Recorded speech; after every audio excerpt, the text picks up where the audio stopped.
Hype is a funny thing. It can either propel excellent games into the stratosphere or create expectation that's practically impossible to live up to. Enter Gears of War, arguably the most anticipated Xbox 360 game on Microsoft's docket. We already know it's one of the best looking console games in existence, and we know that it's incredibly violent. What's left to answer is whether all the pieces come together to create a seamless picture, or if it's just another cog in the machine.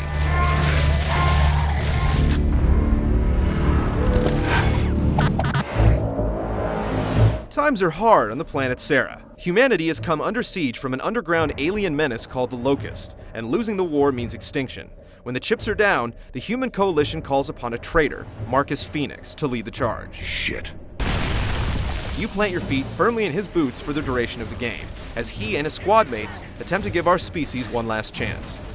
What follows is a 36-hour trip through a post-apocalyptic urban wasteland, and eventually underground, where Phoenix and squad attempt to detonate a device that will wipe Sera of the Locust Scourge from the inside out. This sci-fi setup has been done 100 times in 100 different ways, and Marcus and his motley crew aren't exactly the most charismatic group, making it difficult to build a bond with them. This is bullshit. But it's more than enough to tie together the vicious battles that permeate the game, and the muculent Locust give you plenty of motivation to win the fight. Let's do this. At first glance, Gears of War appears to be a shoot first, think second kind of game. It's not. Taking cover is essential if you want to survive more than a couple of minutes. You've seen these duck and shoot mechanics at play in plenty of other games, but never one as visceral or violent as Gears. The health system is set up similarly to that of industry juggernaut Halo. You have a shield, and when it's depleted, you die. However, taking cover will allow it to replenish, adding a nice cat and mouse aesthetic to the proceedings. The twist is that your squad mates can be downed, a period of time where they're slowly bleeding out, awaiting death. If you can reach them during this vulnerable time, you can revive them. Take too long, and the Locust will finish them off, and you'll be starting back at one of the game's plentiful checkpoints. Come get me. As you might guess, weapons are essential to survival in Gears of War, and the arsenal on offer does not disappoint.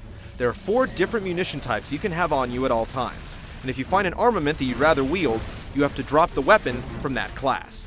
It adds some strategy to the mix, and the game does an excellent job of supplying you with the hardware you need to get the job done.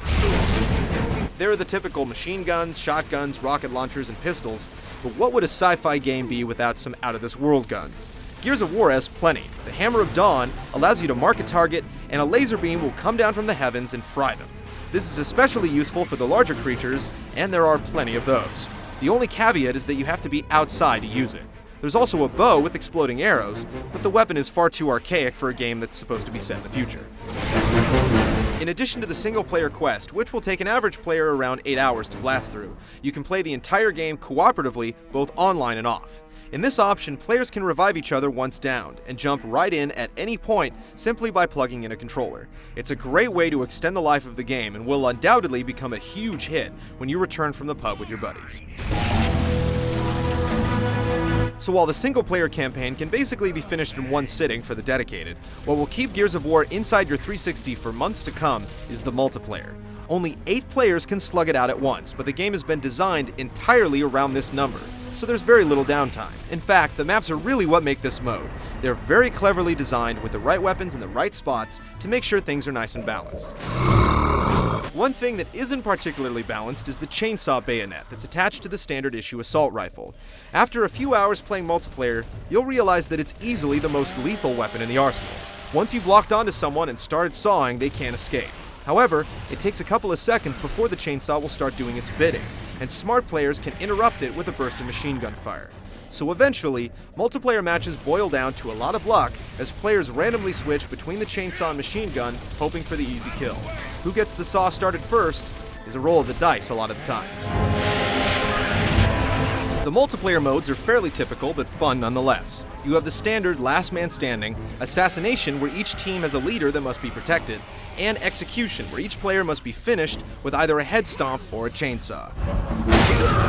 Of course, you also get the typical deathmatch fare, and downloadable content is sure to come in the near future. Despite the quirks with the chainsaw bayonet, the multiplayer options are a ton of gory fun. And while the single-player campaign isn't as long as we'd hoped, the co-op remedies the situation a great deal.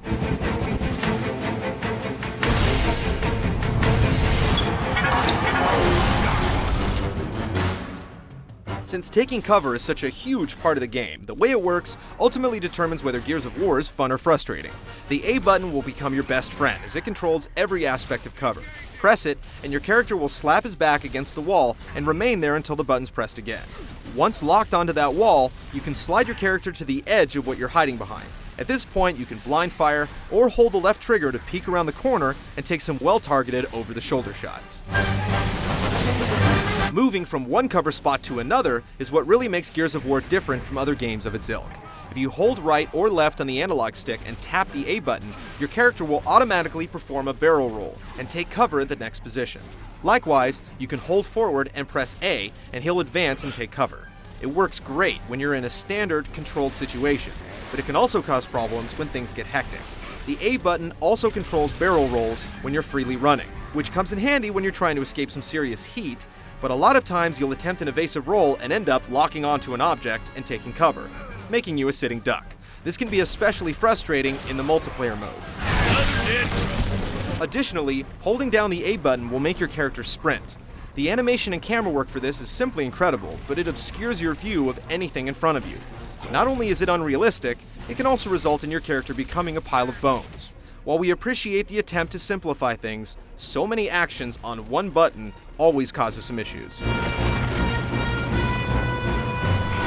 When you're not hiding behind something, you have no aiming reticle whatsoever, and the weapons fire so erratically that they're basically worthless aside from the shotgun. It encourages players to follow the predetermined rules of the game and makes things incredibly frantic and unpredictable when you're out in the open. The reload system works a lot like a golf swing meter, allowing you to increase the damage of your weapons for a short time.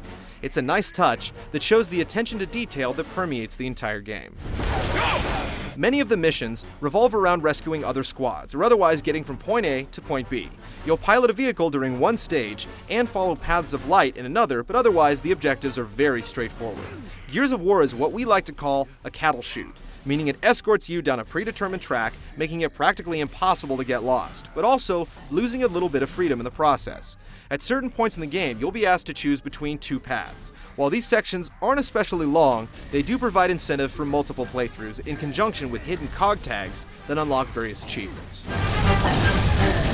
No matter where you go, there are no load times whatsoever, as Gears seamlessly streams the exquisitely detailed environments. Grandiose, scripted events take place regularly, and tapping on the Y button at any time will center Marcus's attention on what's most important. There are also some extremely simple squad commands that you can issue, but they're only needed to get through the game's harder difficulty settings. For lack of a better phrase, the gameplay in Gears of War will keep you on the edge of your seat, primarily because the enemy AI is so impressive. Just like the Halo series, you'll see the same 4 or 5 enemy types over and over, but their intelligence and ability to navigate the environment makes each battle feel completely fresh.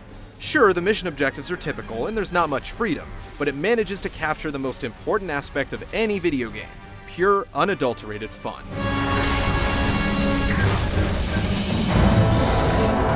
Gears of War is fairly short, and with no vehicles in the multiplayer, its overall longevity could become an issue without adequate post-launch support.